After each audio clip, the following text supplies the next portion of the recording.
All right. Okay, so wake up and smell the awareness. This is going to be a series of talks all about meditation. How many of you are practicing meditators? Raise your hand. A lot of people. So if you're not practicing in any formal meditation practice, I hope as an outcome of these talks that you'll consider meditation as integral to your spiritual journey. So the idea of meditation is really a cornerstone in unity and new thought. It's been a part of our theology and our practice. But meditation is such a broad and huge arena because there's so many approaches or methodologies with respect to meditation. And so I can't speak to it all, and I can't speak to all the complexities, the different practices, but I do want to focus on Dr. Joe Dispenza's approach to meditation practice and why it's so integral to anyone who's interested in transforming your life. As Heidi had expressed, this whole struggle of being able to really work your life from the inside out as opposed to from the outside in is really the effort that is the effort of transforming our life. We have to arrive at a place where we take ownership of how we're living our life. And if we're reacting to our life, guess what? Our reaction to life is our life. So however we're being with what we're having becomes our life. And so if we're not being with what we're having out of a place of empowerment, out of a place of knowing that we can decide how we're going to use what we're having, and if we don't know that, then we believe that what we're having is our reality, is our life. And it's important for us to know that our life experience is an effect of a creative process. And so we either deal with the effects of our life or we deal with the source or cause. And so that's where we're going in all this. And so for those of you who are involved in some form of meditation practice, you're really engaged in developing or activating a dimension of yourself that's immaterial, that has nothing to do with the outer. And so to begin to cultivate a relationship with a dimension of yourself that is neither here nor there, but everywhere, is an important thing to understand. And as we look at all of the great traditions, meditation has been integral to the mystical traditions, to the contemplative traditions, to the indigenous shamanic traditions. There is a depth of capacity that we can achieve when we spend the effort and energy in focusing on developing ourselves. And if we think about the lost years of Jesus, what do you think he did between the ages of 12 and 30? Well, we can imagine that he made his way to India and learned all of the techniques that the Hindus could teach him. And so if we want to believe stories about Jesus walking on the water, let's believe stories they learned how to do that. And let's also know that when he said, even the things that I do, the greater things that you can do, he's trying to tell us that we can learn how to do stuff that can transform our life. But we have to invest ourselves in the dimension of being where those capacities reside. And that is not in the effect, but in the cause, in the dimension of ourself that is here to co-create a reality that works for everyone. So I have been fortunate enough in my journey to have the benefit of great teachers. So here's a picture of Joseph Goldstein and Jack Kornfield. They're insight meditation teachers, and I sat with them as my meditation teachers for a number of years. And in the early 80s, I became a Vipassana meditation practitioner, and I spent 20 years involved in that tradition. And I've found that meditation has been integral to really developing a sensitivity to that part of ourself that is capable of becoming aware of our thoughts and aware of our beliefs. Do you know that you can become aware of your thoughts and your beliefs? And that if you pay attention to those things, you'll realize that your thoughts and beliefs are affecting how you're being with what you're having. And as you're able to see that relationship, you're able to intervene. You're able to decide how you want to be with what's happening in your life, as opposed to let what's happening in your life determine how you should feel. And so when we recognize that we have these capacities, or at least they're capacities that we can develop, then we need to be engaging into the effort that unfolds our effort and energy into those dimensions. One of the things that I'm really attracted and drawn to Dr. Joe's material is because of his story. How many of you are familiar with Dr. Joe Dispenza and his story? So he's a chiropractor. He was a chiropractor in Olympia, Washington, and he experienced an accident. He had an accident. He was not into any of his stuff that we all know Dr. Joe's involved in. There was nothing like that before this event.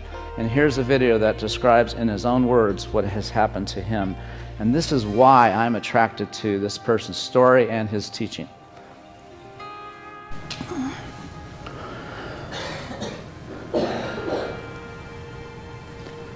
In order for some of us to wake up, and in 1986, I got the call.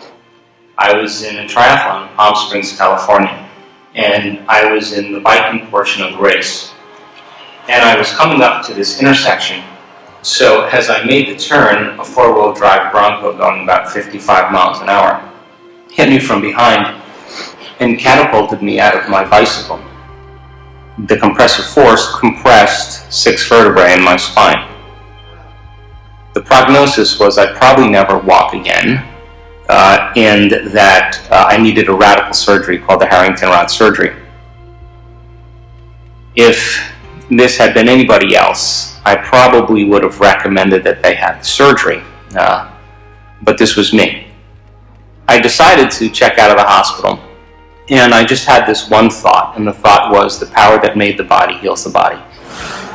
So I would start off in my mind reconstructing my spine vertebrae per vertebrae, and then I'd start thinking about living in a wheelchair.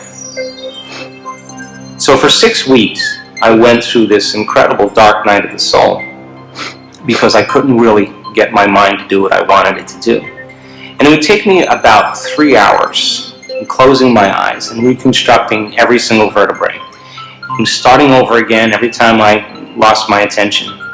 At the end of 6 weeks, I went through the whole entire process without losing my attention. And it was like I hit a tennis ball in the sweet spot. Something clicked in that moment. I clicked.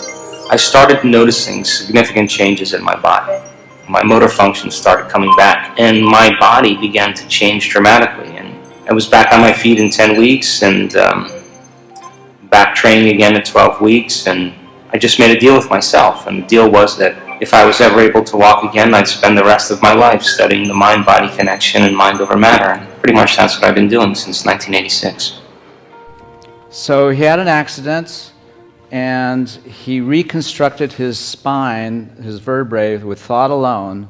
It took him 10 weeks. And then the next thing that he did, he spent the rest of his life documenting what he's discovered and how to use the mind in a way to really actualize all the human potential that we possess. And what greater manifestation could we look at as his own personal healing, and then him going to all of his, making all of his effort to really understand the relationship between the mind and the body and how we co-create our own personal reality. And when Jane and I first came here to the Spiritual Center of Spokane, we came knowing of Dr. Joe, and we began using his books for book studies here at the church. And then when I became sick with cancer, and so we naturally went to Dr. Joe and actually began to become his students officially to help give me the capacity to work with my illness as well.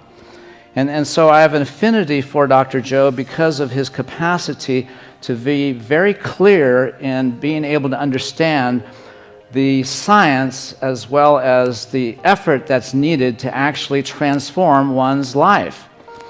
And when we recognize that any transformation that takes place in the context of a different mental context for how we're having our life. In other words, there's a new mind that has to come forth because the old mind that creates our current life conditions has to be upgraded, right?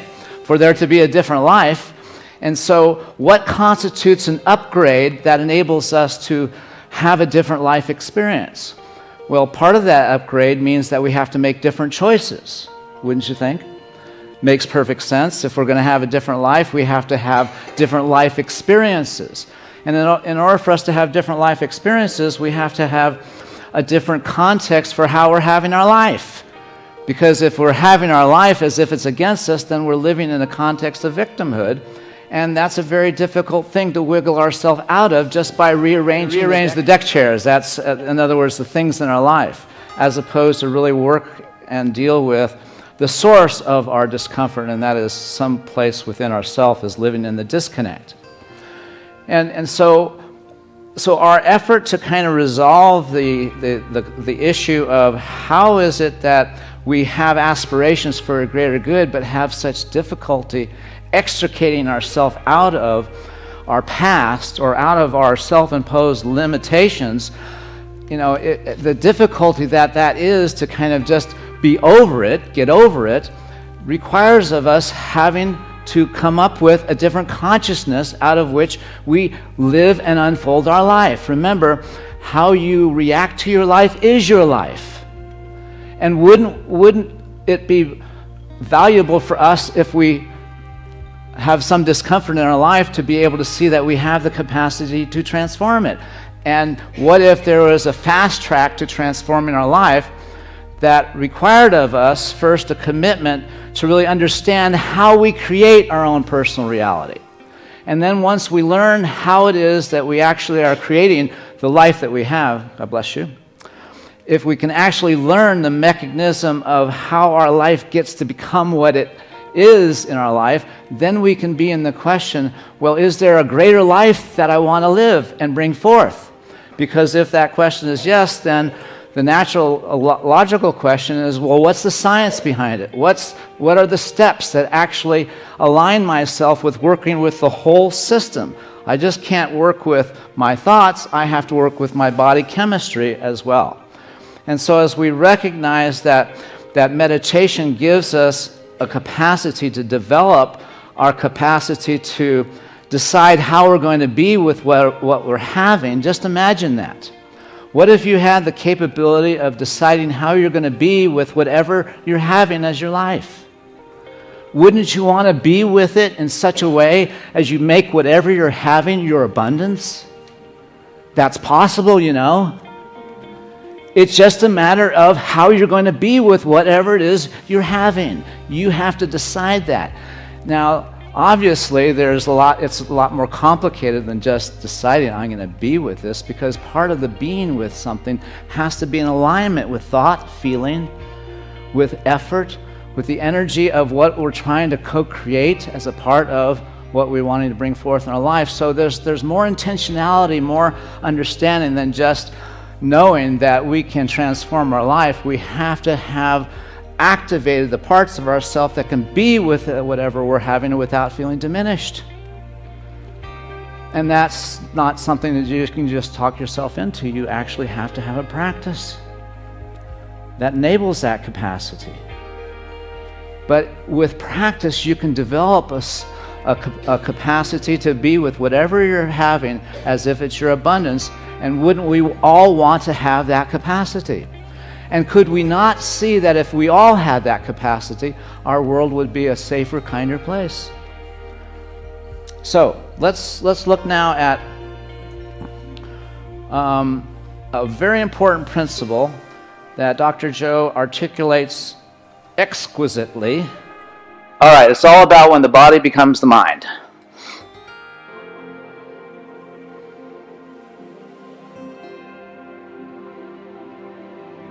And so when you have an emotional reaction to someone or something, most people think that they can't control their emotional reaction. Well, it turns out if you allow that emotional reaction to last for hours or days, that's called the mood. If you keep that same emotional reaction going on for weeks or months, that's called temperament. And if you keep that same emotional reaction going on for years on end, that's called a personality trait. And so learning how to shorten your refractory period of emotional reactions is really where the work starts. So then You say to the person, why are you this way? And they'll say, I am this way because of this event that happened to me 15 or 20 years ago. And what that means from a biological standpoint is that they haven't been able to change since that event. So then the emotions from the experience tend to give the body and the brain a rush of energy. So people become addicted to the rush of those emotions, and they use the problems and conditions in their life to reaffirm their limitation, so at least they can feel something. So then the hardest part about change is not making the same choices you did the day before, period. And the moment you decide to make a different choice, get ready, because it's going to feel uncomfortable. So now, when it comes time to change, the person steps into that river of change and they make a different choice, and all of a sudden they don't feel the same way. So the body says, well, you've been doing this for 35 years, you're going to just stop suffering and stop feeling guilty and stop feeling shameful, and you're not going to complain or blame or make excuses or feel sorry for yourself. Well, the body's in the unknown. So the body says, I want to return back to familiar territory. So the body starts influencing the mind, and it says, start tomorrow. You're too much like your mother. You'll never change. This isn't going to work for you. This doesn't feel right. And so if you respond to that thought as if it's true, that same thought will lead to the same choice, which will lead to the same behavior, which will create the same experience, which will produce the same emotion. In a sense, if you're sitting down and you start thinking of... So let's just say he lands on this, the idea that we create our own personal reality, that the body-mind is this, as we can describe it, are these circuits of our habits of being, our habits of doing, our habits of having, our habits of feeling, our habits of believing, and our habits of perceiving. This is the unconscious body-mind. And when we're living and being run by these habits, then we're sort of encapsulated in our own self-system and trying to manage our outer life by rearranging the deck chairs, so to speak. I got that one right. Okay, and so as we look at this circuit, how we're having our life is constituted by how we're being with what's happening in our world and how we're having our life experience. And so most of us have our life against us. That's our default mode. And in part, that's the way the brain is structured, as Jane talked about last Sunday, about the default mode network, about this negativity bias. And so if we understand that our unconscious conditions, body-mind, is going to always have our life as if it's against us, we have to override that circuitry if we're going to break through and experience something greater. The bottom circuits are our proof, our rationale, our story as to how we're having our life. And as Dr. Joe talks about mood and temperament and personality that gets generated over us dwelling in these emotional states over long periods of time, we have to extricate ourselves out of that system if we're to transform our life, or if we're to step into a moment of being with what we're having that is not conditioned by our past. And so in a sense, if we think about meditation as being able to help us override this circuitry, these habits of being, then we can see that there's value in being able to develop a dimension of ourself that can operate independently of these circuits. That's the idea. At least that's the story I'm making up about why I like Dr. Joe's material, because it gives me a very concrete, specific focus on what I'm trying to do when I'm sitting in meditation. I'm trying to recondition a part of my circuitry that is living in the past. I want to bring it out of that experience of the past and begin to actualize these circuits in a different way. So let us just say, in his words, he calls it reconditioning the body to a new mind. So let's think about that for a second. The body is the circuits, as I just showed you the slide before. Think of your body. While we think of our body as a physical thing, it's also a neurological thing. It's also a psychological thing. It's also a biological, a chemical, electrical thing. And all of the things that we are make up the circuits of our self-system that we have to work with if we are to transform our life. Otherwise, we just live in the past. And so the reconditioning of our body to a new mind means that we have to recondition what our body has been conditioned to feel and think when we are stimulated by an uncomfortable or difficult situation where heretofore our conditioning and program has this situation against me. And so I don't even get to think about it. I just immediately react. And so you have experiences in your life where that's the way it is. Something happens in your life and you're off. You're off your game. You're triggered. And so we have to begin to recondition this body to feel a different experience in the presence of the same trigger. If we're to have a different experience, we have to retrain our body how we're going to be when something doesn't look right out there. We have to retrain our body as to how we're going to be when we don't have all the pieces of information that satisfies what's next. We have to compensate for what's missing in the outer by giving ourselves what the inward self needs in order to awaken into a greater capacity. So the recondition of the body means that we have to retrain these circuits in order for us to have a different felt experience and be able to have autonomy independent of what's happening in our environment, what's happening outside of ourselves. And in addition to this, we have to have a new mind. We have to have a different context for how we're going to be informing our journey, our effort to move each day forward, because our response to life is our life. We have to have a different mind, a different context, a sense of purpose and passion for something that is going to pull us out of our story, out of our past. If we don't have that, we are still just trying to meditate, hoping that a blissful state will carry us away. And for 30 years, that's the kind of meditation practice I thought was it. So, if in the reconditioning of the circuits of our self system requires of us to have a different version of ourself kind of in the queue, pardon the pun,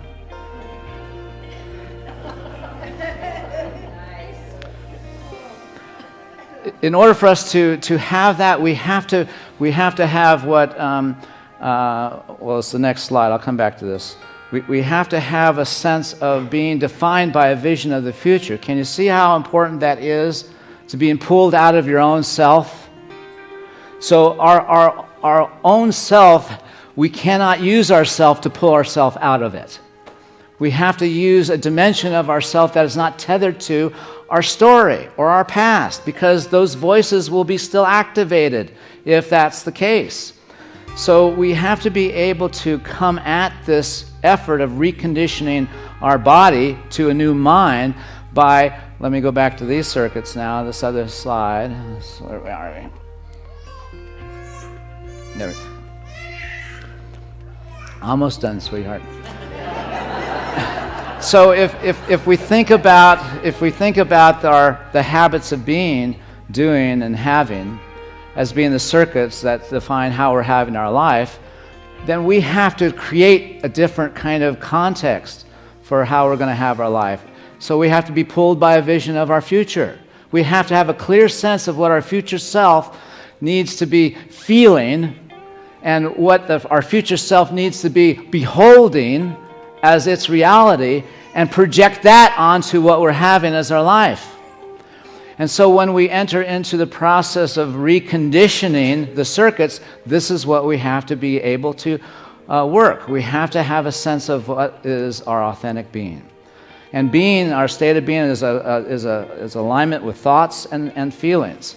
And so as we align our thoughts and feelings with a passion for what we're wanting to create for our future self, that begins the conditioning of the circuits, to begin to consciously decide how we're going to be with what we're having. Knowing that what we're having is for us begins to condition our life as if it's always a blessing unto ourselves. And that begins to change what's going on inside of our head when we have the cognitive dissonance of a belief that we're not good enough. We enter into the intentionality of seeing, okay, that belief came from someplace. It's not the truth of me. It's not who I am. I can switch that off by discovering what I want to be in this present moment and deciding to go all in on that.